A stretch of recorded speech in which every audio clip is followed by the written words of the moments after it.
Yung China po ay member ng United Nations pero hindi po nirerespeto yung UNCLOS. So ang ibig sabihin nitong ginawang maritime cooperative activity po, ang simple na mensahe po, clear message sa China, sumunod kayo sa batas.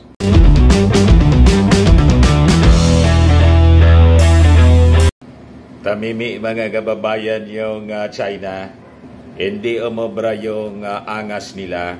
Tagumpay mga kababayan yung ating multilateral cooperative maritime cooperative activity dito po sa West Philippine Sea. Ngayon, as you know, nag-announce din yung China na magsasagawa din sila ng naval exercise. After the announcement po, wala nang kwentong lumabas mga kababayan galing sa China. Sabi ko sa inyo, tama yung mga analysis po natin mga kababayan. Ang China po, lahat man lang angas, sige man lang po ang tahol, sige ang panakot, intimidation po yung strategy nila. Pag nasindak po tayo, panalo sila. Hindi man po masindak yung ating Pangulong Bongbong Marcos, tuloy-tuloy lang sa kanyang mga plano. Kaya po, yung mouthpiece nila ng Chinese government dito sa ating bansa, si Harimau, sige po ang daldal. Gusto niyang makipag-usap yung China. Yung China nga At saka yung Amerika, sabi doon sa latest vlog ni Harimau, nag-uusap.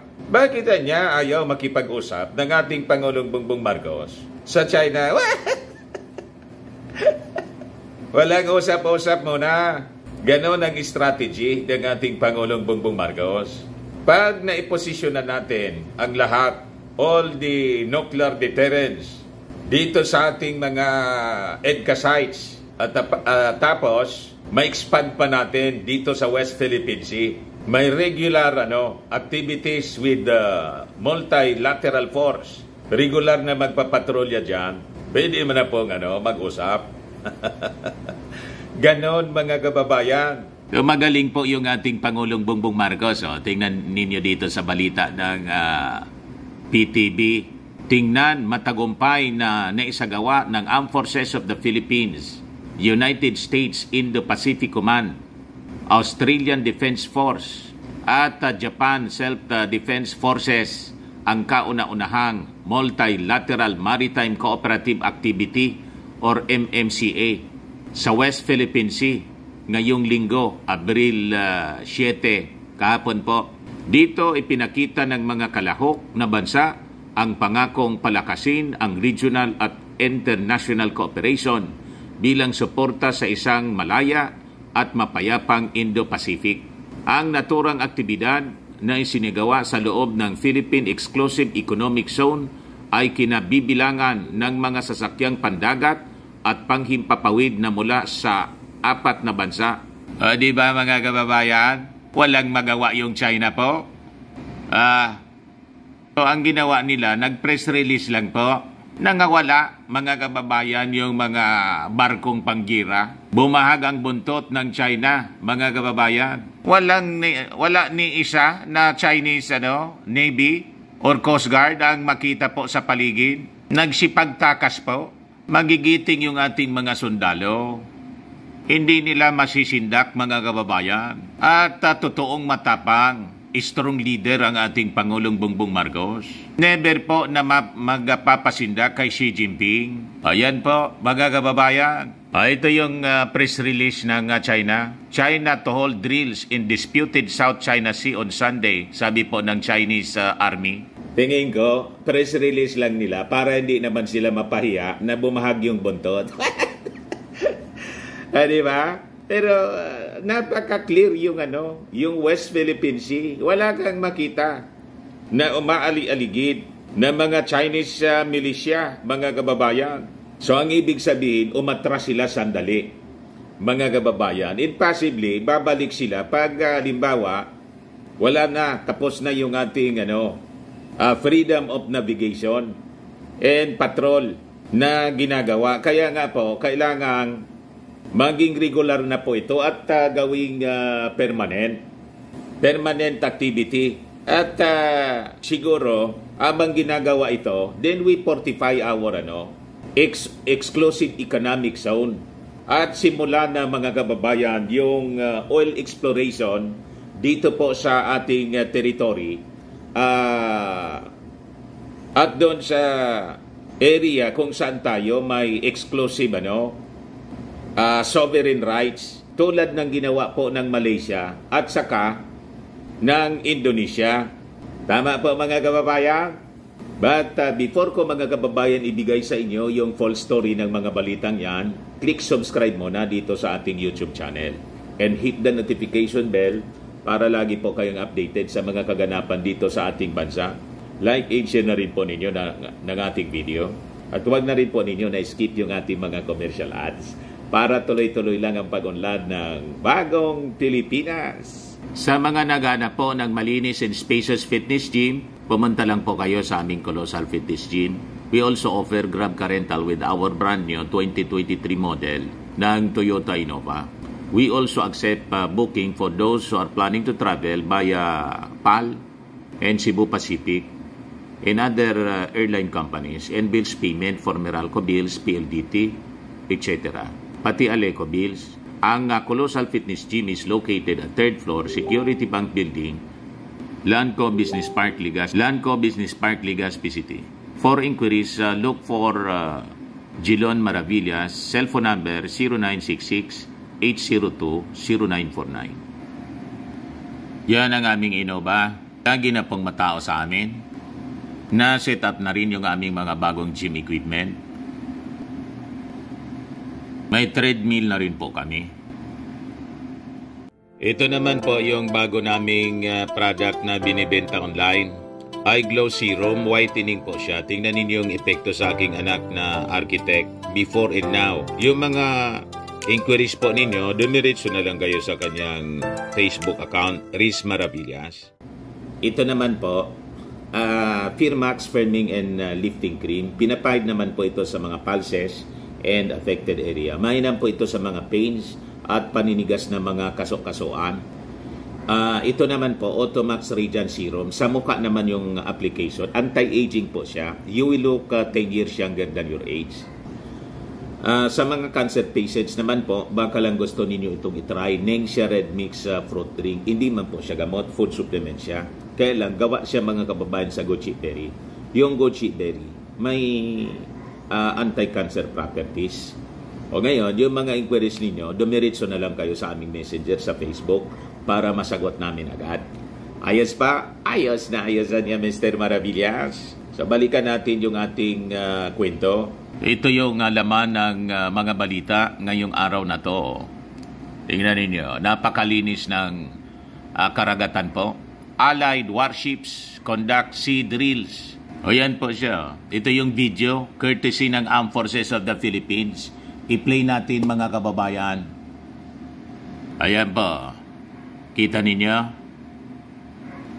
Ayan. Aerial video. Kasi, mga kababayan, kasama yung overflight, may mga warplanes po na umaali-aligid. Binabantayan yung naval patrol na sinasagawa ng multilateral force. So, yan po. Kita ninyo po. Ayan po. May helicopter po. Papalanding siya. Yan. Habang nagsisail po, pinapractice nila. Nagsisail yung yung warship po. Naglalanding naman po yung attack helicopter siya. Yan. Yan po, mga kababayan. As published by Manila Bulletin.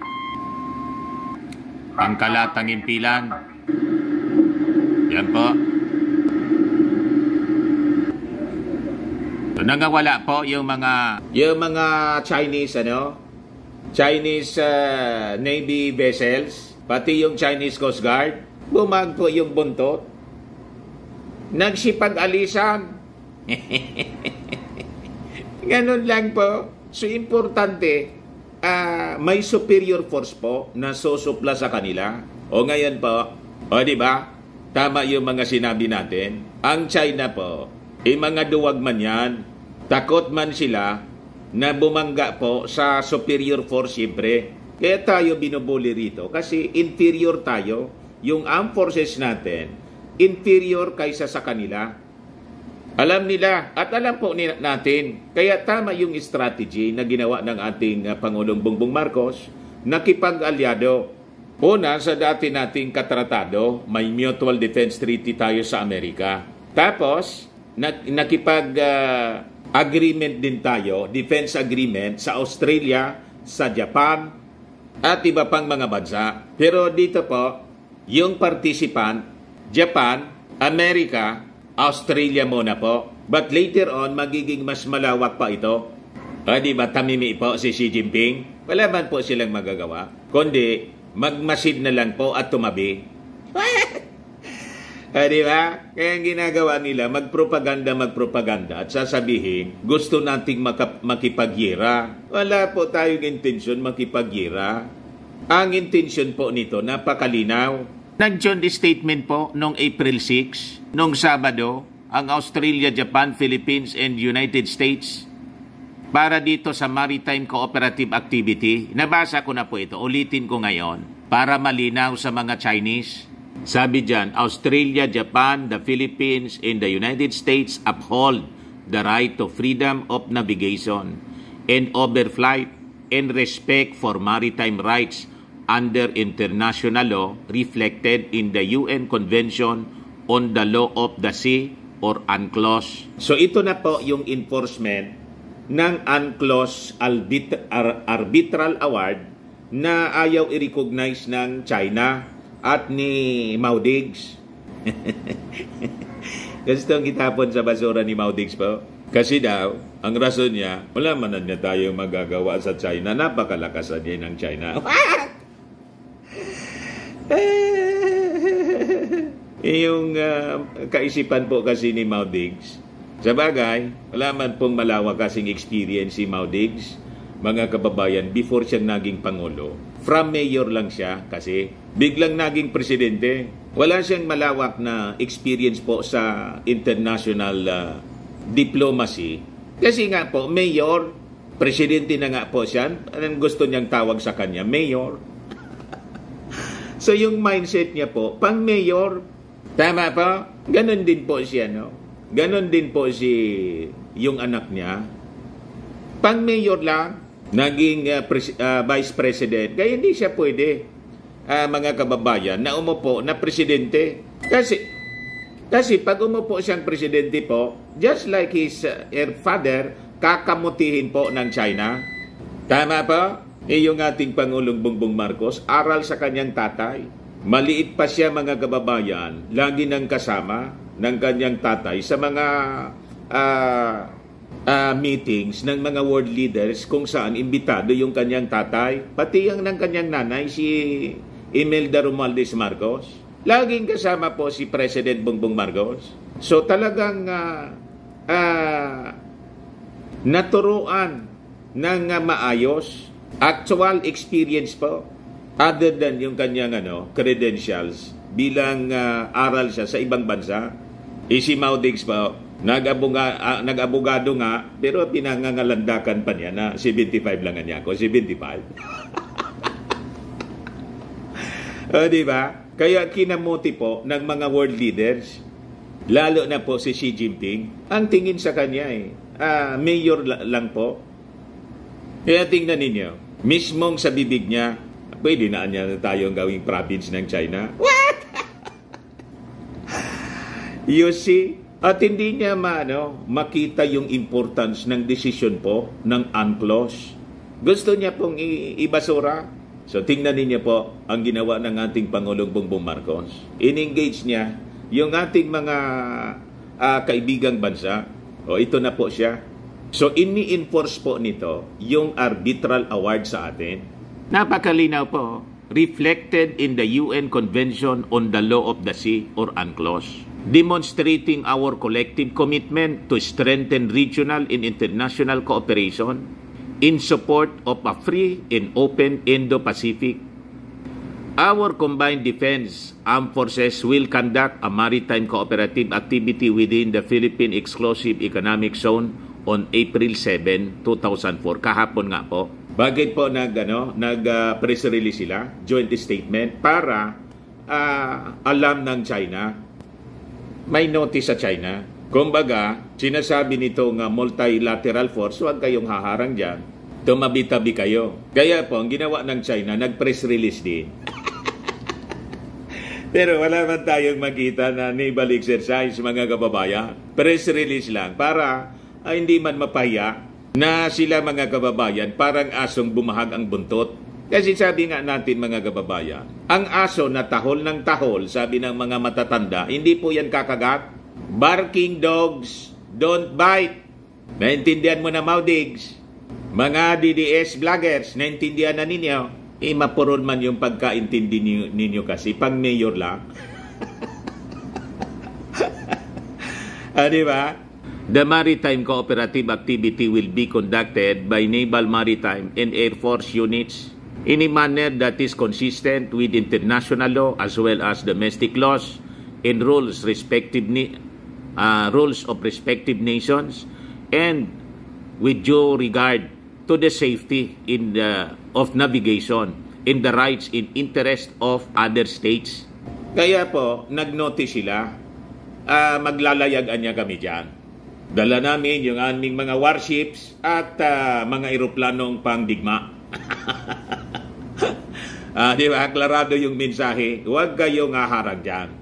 Kasi magkakasubukan tayo pag humarang kayo dyan. So, this statement is a very strong message, mga kababayan, sa maangas na China. Pero tingnan ninyo, yung message nila ay napaka-suabe. Walang yabang, mga kababayan. It is just a notice. Klaradong mensahe, mga kababayan. It will also demonstrate professional interactions among naval, maritime, and air forces. Ultimately, the maritime cooperative activity will strengthen the interoperability of our defense, armed forces, doctrines, tactics, techniques, and procedures. We stand with all nations in safeguarding the international order based on the rule of law. International order based on rule of law. Decision po ng UNCLOS. Yan po, in the United Nations. Yung China po ay member ng United Nations pero hindi po nire-respeto yung UNCLOS.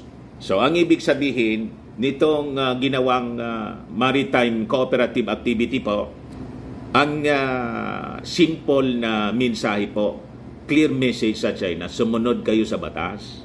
International law in order. Pag hindi kayo sumunod sa batas, kami yung mababangga ninyo. Hindi kami papayag. Madaling sabi, kami yung dudurog sa inyo. Para niyan, Mr. Maravillas, dinagdagan mo. Uy, that is the yung ang clear message. Kasi po, dala yung warship, dala yung mga warplanes, mga eroplanong pandigma. Anong ibig sabihin yun? Pag sila humarang, durog sila doon. Hindi magdadalawang isip itong multilateral force na banggain sila. Hindi yung ginagawa sa atin na tayo yung binabangga kasi maliit yung ating mga sasakyang pandagat para po sa resupply mission. Kaya nga po, sa susunod, sa mga resupply mission, magiging kuha na po siya. Pag may permanent na tayong patrol na nangyayari dyan, hindi na sila pwedeng pumasok dito sa ating exclusive economic zone. Then, pwede na tayo na magsimula sa oil exploration. Tama pa? So, based on the rule of law, that is the foundation niya for a peaceful and stable Indo-Pacific region. Our four nations reaffirmed the position regarding the 2016 South China Sea Arbitral Tribunal Award. Di ba napakalinaw po? Very specific. As a final legally binding decision on the parties to the dispute. Wala nang apil-apil po. Final siya. at dapat sundin ng China. Naintindihan po ninyo, mga DDS vloggers na mga traidor pro-China? So ngayon, nabanggit natin mga kababayan na pwede na nating simulan. And I think yun na rin ang nasa isip ng ating Pangulong Bongbong Marcos matagal na. And kahit hindi natin sabihin, pero sabihin ko pa rin kasi hindi man sinasabi ng ating Pangulong Bongbong. But I think this is their plan. With the engagement dito po sa sa ating mga kalyadong bansa, kasi ang pinagmamalaki po, ginagawa nilang tawag dito, blackmail sa atin po, yung investment ng China. Kasi nagpiesta po during the past administration yung mga Chinese businessmen sa atin. At ang China, ang sinasabing the biggest trading partner natin. So we shift our sight, mga kababayan. Unti-unti po, bawasan natin ang engagement po, economic engagement sa China para hindi po tayo dependent in terms of trade and investment dito po sa ating bansa. Hindi maapektuhan yung ating kabuhayan po dito. Ginagamit nilang pang blackmail sa atin na pabagsakin yung ating ekonomiya kasi nga po daw ang China yun ang biggest trading partner natin. O di umalis tayo sa China. Paunti-unti po, bawasan natin yung engagement sa kanila. Itong mga bansa, mga kababayan na tumutulong sa ating national security and defense. Doon nating ibigay, palakasin natin ang trade investment, engagement dito po sa Japan, sa Australia, sa Amerika, in other countries na tumutulong sa ating defense. We have our Maharlika Investment Fund na pwedeng magamit po para mag-establish tayo ng mga consortium in the oil and gas exploration po dito sa West Philippine Sea. I-award natin dito sa mga bansa na tumutulong sa ating defense. Wala naman po tayong technical know-how kung paano gawin yan. I-award natin just like nung mga nakaraang panahon. So sa kanila natin i-award. Mga companies na pag-aari po ng Australia, Japan, Amerika, sila ang bigyan natin ng pabor, mga kababayan, na tumulong sa atin para ma-exploit po yung petroleum and gas deposits dito po sa West Philippine Sea. Di ba nag-invite man lang tayo ng mga investors, foreign direct investments? Saktuhan niya, Mr. Maravillas, yung sinasabi ninyo. Itong sinasabi ko, I think naisip na to ng ating Pangulong Bongbong. Iniwan lang niya sinasabi, siyempre, para hindi makalata. Pero I think, ito na yung, plansyado na po yan. Kaya nga po, yung Australia, Japan, Amerika, very much willing na tulungan po tayo i-secure itong West Philippine Sea. At sinagawa nga po itong first multilateral maritime cooperative activity to secure the area. And I think magiging madalas ang pagpapatrolya po dito, magiging regular at baka permanente na siya. May naka-station na dyan ng mga warships ng Japan. Kasi may katulad na pong binubuo na agreement on defense with these countries. May katulad po sa visiting forces agreement with Japan in Australia, di ba? At willing din yung mga European partners natin. Then we establish our own NATO counterpart, di ba? Kung may North Atlantic Treaty Organization in Europe na kasama yung Amerika and the European countries to counter the balance of power, ika nga, to establish a balance of power with the former Warsaw Pact with Russia. Then dito po, kasi we have this superpower neighbor na aggressor po, yung China. Then we establish our counterpart NATO. Kung ano yung tawag, bala na sila mag-isip niyan para permanente po na mag-secure ng West Philippine Sea at South China Sea po para masiguro po na itong international waters po may freedom of navigation and overflight. Libre na makapaglayag yung mga bansa sa buong mundo bilang lugar kung saan dumadaan yung kalakal at nang hindi po maapektuhan yung economy ng mundo dahil po sa sobrang pagkaganit po ng China and policy of expansion, imperialism, greed and imperialism po ng mga Chinese. Tama po? Saktuan niya, Mr. Maravillas. Napakalaki po yung napakalaki ng yaman na nandiyan po sa South China Sea and West Philippine Sea. Sabi po dito sa information ng US Energy Information Administration about the South China Sea. Yan po, sabi dyan, overview. The South China Sea is a critical world trade route. In 2023, 10 billion barrels of petroleum and petroleum product and 6.7 trillion cubic feet of liquefied natural gas passed through the South China Sea. The sea stretches from Singapore in the Strait of Malacca in the southwest to the Strait of Taiwan. In the northeast, the sea is rich in resources, holds high potential to be source for hydrocarbons, and has significant strategic and political importance. So importante talaga na laging bukas po yung South China Sea. Importante po siya sa lahat ng bansa sa buong mundo. Base po mga kababayan sa estimate ng US Energy Information Agency, itong South China Sea holds about 190 trillion cubic feet of natural gas and 11 billion barrels of oil and proved and probable reserves, most of which lie along the margins of the South China Sea rather than under disputed islets and reefs. U.S. Geological Survey in 2012 estimated that there could be another 160 trillion cubic feet of natural gas and 12 billion barrels of oil undiscovered in the South China Sea. Yon mga kababayan ang gustong kontrolin ng China. Gusto nila sa kanila lang lahat. Hindi maaari. Kaya po with this maritime cooperative activity po na I think gagawin na po siyang regular, and later on mag-station na sila ng permanent warships na magbabantay po sa area. Then tama lang mga kababayan na itong mga tumutulong sa atin for our internal and external defense, mga kaalyado nating bansa, sila din yung magiging kapartner natin sa exploration po. Sila yung magiging kasosyo natin.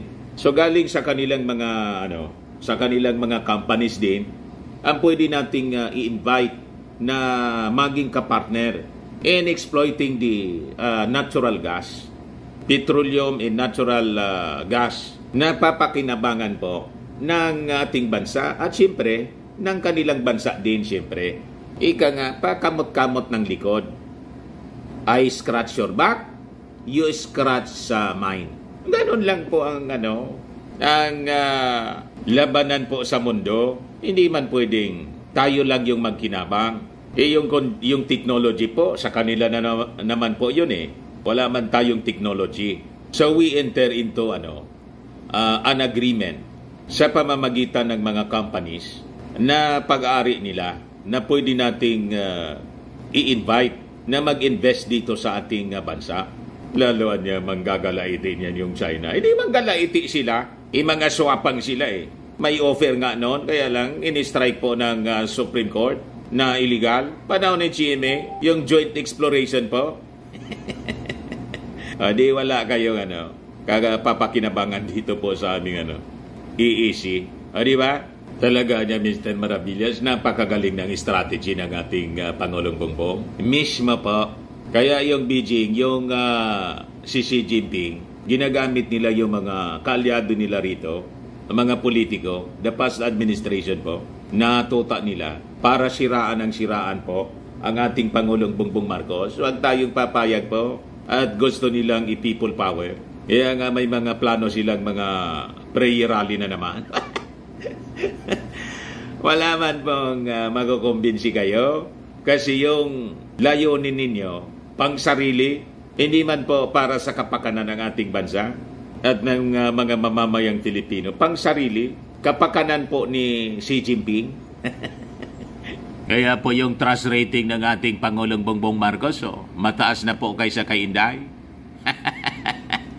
Undi-undi na pong nagigising yung mga mamamayang Filipino. Trust ratings, trust and performance ratings of top national officials based on RP Mission and Development Foundation, RPMD, Boses ng Bayan Survey, President Ferdinand Marcos Jr., 83% trust rating, 79% sa first quarter ng 2024.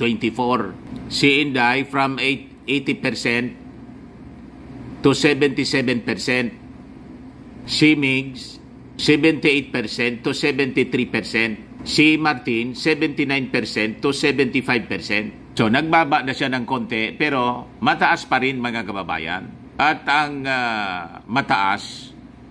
mas mataas na yung ating Pangulong Bongbong Marcos kaysa kay Inday. Pero niya, Mr. Maravillas, doon sa survey ng Pulse Asia, nagbagsakan doon, malaki. False Asia yun po eh. Kaya nga po, False Asia, False Asia, hindi man Truth Asia. Di ba? Ayan man lang po, mga kababayan, yung ating mga masasayang kwento ngayon, magagandang developments. Ako po si Dante Maravillas. Bye-bye. God bless.